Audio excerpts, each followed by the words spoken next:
Everybody, I thought I would do another little tutorial for you guys today for some watercolors. This is a fun one because grown-ups and kids can both do it.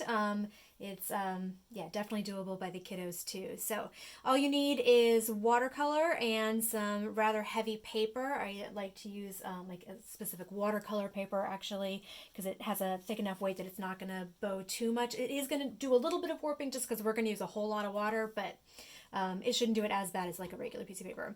You can use tube watercolors like these guys, or you can use a palette. I'm going for the tube watercolors today. If you've got the option, that's what I would go for, just because we're going to want it to be fairly saturated in some spots, which requires using less water and more paint, and that's harder to do with a palette watercolor, but it's still doable. So if that's what you got, that's what you're going to use.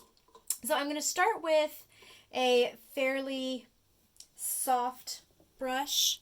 Mine does come to a point. Let's see if I can back up. There we go. But it's very bendy. Like, it'll hold its shape a fair amount. You can spread those bristles out and it'll hold basically. So I'm going to get a bunch of water on my brush, and I'm going to start by dipping into some very light green. Mix some water around into the paint. And I'm just going to do some diagonal streaks of this light green.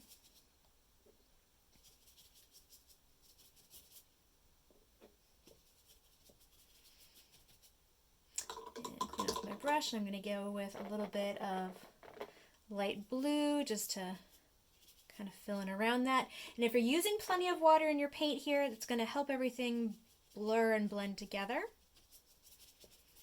Don't be afraid to let these overlap some.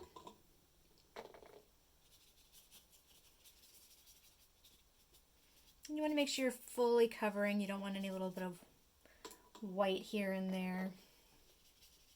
Alright, so I've come all the way around my green with my light blue. I'm going to clean that brush off again. I'm going to get a little bit of purple on my brush this time, and I'm going to just streak a little bit of that here and there.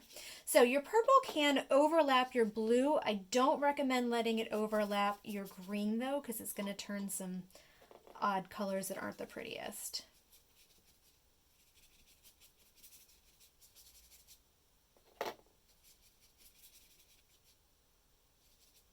Okay, so we've got green, blue, and purple. Now I'm doing this very quickly. You guys can definitely pause the video to work on each step. Don't be afraid to do that. So I'm going in now with some nice dark blue. And again, I wanted to overlap some, but I'm not using a ton of water this time because I want this to be pretty dark. The more water you add to it, the lighter it's going to be. So in order to keep it dark, I'm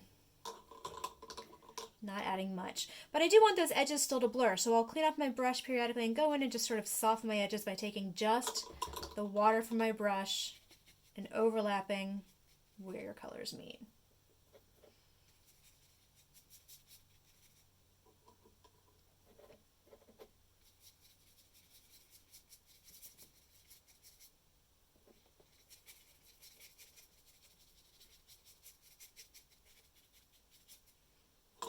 So you see where I've got the hard edges, just go in and soften those up. And then I think I want my purples and greens to be a little bit more vibrant, so I'm going to go back in, use a little bit less water on my bristle this time, and go in and just darken a few of those spots up.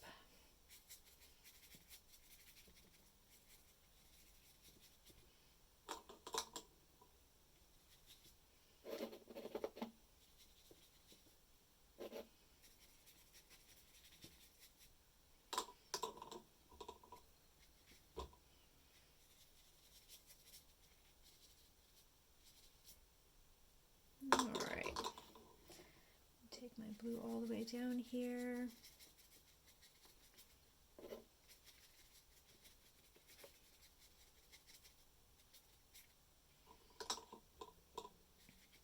Alright, that should do it. So I'm going to hit this with a hairdryer real quick so that when we put our trees on, they're not going to blur too much.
So I'm mostly concerned with the bottom.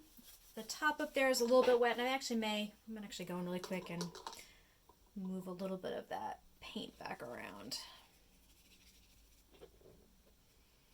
That's the great thing about watercolors. You can move back and forth with things. So if you try something and you decide you want to go in and play with it some more, you definitely can.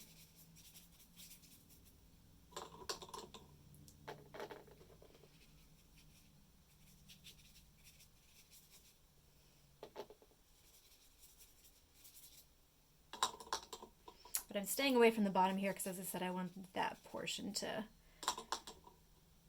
definitely be dry for this next step. Okay, I think that's pretty good.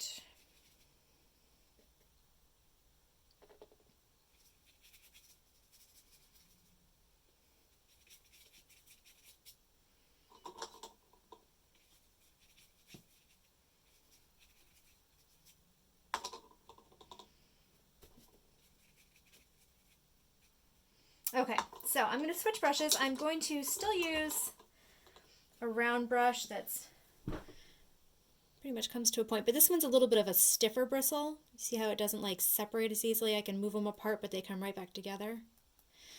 So I'm going to get just a little tiny bit of water on my brush, not a lot, and I'm going to dip into my black.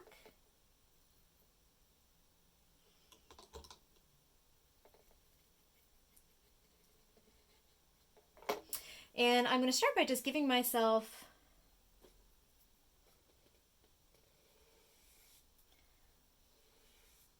some straight-ish lines. These are going to be for the trunks of our trees. I like to space them unevenly.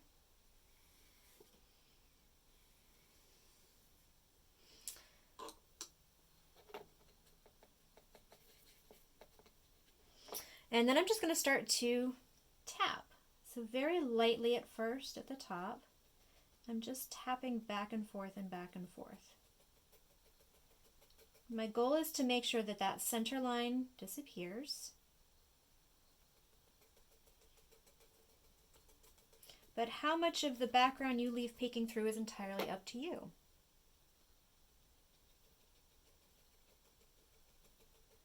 I'm going to let these all blend into each other. I'm not worrying about the very bottom yet. We'll go in and just black that in when we're done.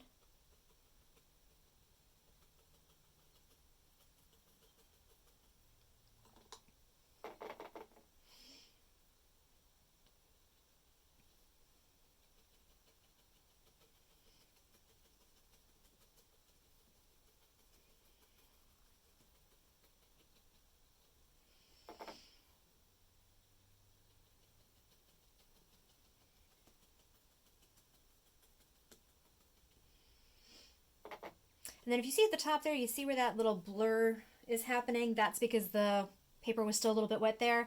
If I wasn't just doing a demo for you guys, I would have actually made sure that, like if this was going to be a for real painting, I would make sure that everything really was dry. But since this is just for fun, to give you guys an idea of how to do it, I'm not worrying about it.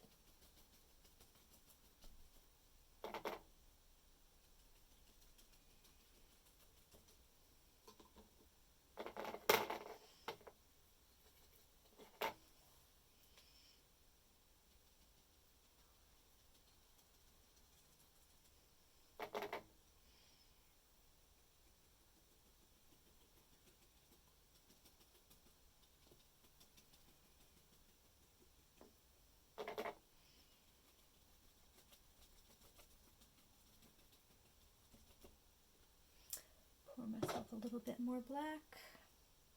So this is a really low water to paint ratio. I'm using way more paint than I am water, unlike at the top where I used way more water than I did paint. And that's just so that it'll saturate and cover those colors underneath.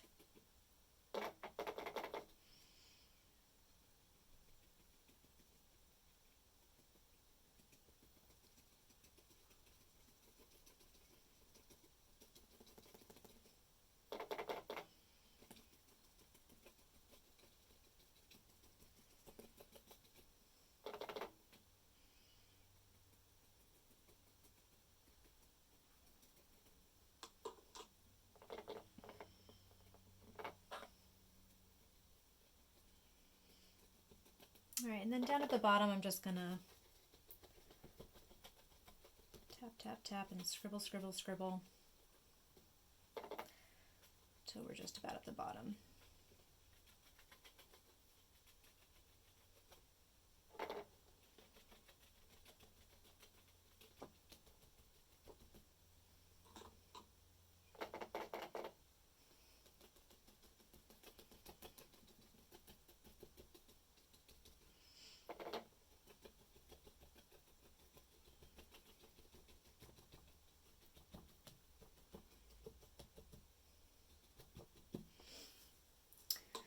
All right, so now we want to add some stars to our sky. There's a couple different ways you can do this. If you're working with a palette instead of tube watercolors, you're going to use a small pointed brush and get a lot of water on your bristles and just dot, dot, dot. What I'm going to do is actually use the back of a paintbrush, and I'm going to dip into my tube white. Pour a little bit more for myself here. And using that tube white with the back of my brush, I'm just going to start to dot. Then I'll cluster some of them close together. We'll do some far apart. You can do actual constellations if you want.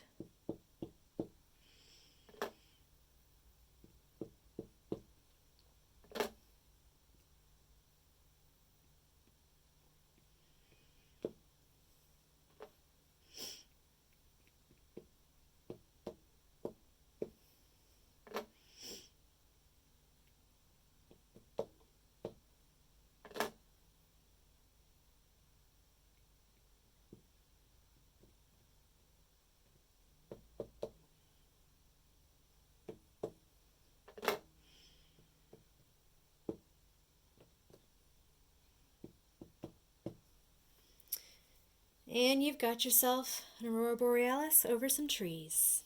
Have fun with it, guys.